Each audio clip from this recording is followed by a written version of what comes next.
Without further ado, I want to get right to our next guest. We have Congressman Scott Perry, who represents the 4th Congressional District of Pennsylvania. Congressman Perry is one who is a member of the House Foreign Affairs Committee and also had the honor and privilege to serve our country with distinction, having been deployed as a United States Army officer to Iraq in 2009 and 2010, and he was subsequently promoted to be a full colonel in the United States Army Reserve. Congressman, thank you so much for joining us today on the Steve Malzberg Show. Hey, good afternoon, Ron. Good to talk to you. Absolutely, my pleasure. What's the mood up there on Capitol Hill? We know that you had the opportunity to participate in your Foreign Affairs hearing. Give us a sense of what's going on Capitol Hill and what members are saying about the potential use of the authorization of military force. Well, I'll tell you what, it's all over the highway as far as I can tell, both Republicans and Democrats. Some of each support the president, and of course some of each do not. And I don't think it's easy rowing for Secretary Kerry or General Dempsey or Secretary Hagel in the hearing. They're trying to convince everybody that military action, of course, led by the United States unilaterally, is the way to go. And they're meeting some folks that agree, and they're meeting a fair amount of opposition. So at the end of the day, we're when we all come back in, I guess that's what we're going to find out, who agrees and how much. Well, the Speaker of the House, John Boehner, and Majority Leader Cantor have already come out and indicated that they are in favor of the president's use of military force.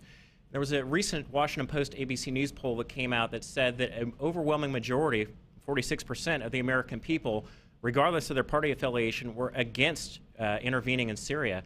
What are you hearing from the folks back in central Pennsylvania? What's their sense of what they think that you should do when it comes time for you to vote and cast your vote relating to the use of military force?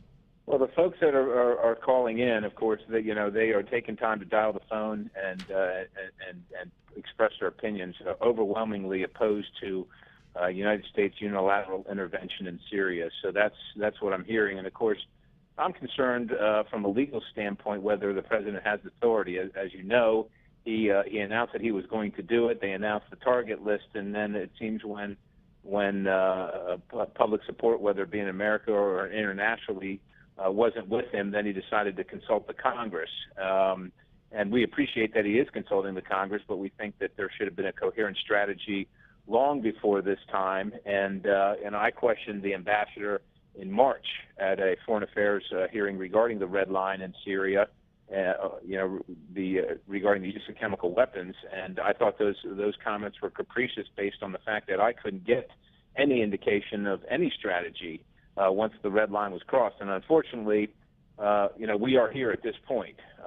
So not only unfortunately is America's the president's credibility on the line, but he, by virtue of his position, has put America's credibility on the line. And I would say that most of our international partners and allies would say at this point that we've already blinked. But we have to figure out if we should go at all, and if we should we go it alone, or who's with us and how we do it, and those are two separate discussions, I think. But it seems we're getting mired in the mechanics of how it's done as opposed to if it should be done at all, and that's where I don't think the president has made the case that our national security interest would be to do so. And so I'm still back at step one.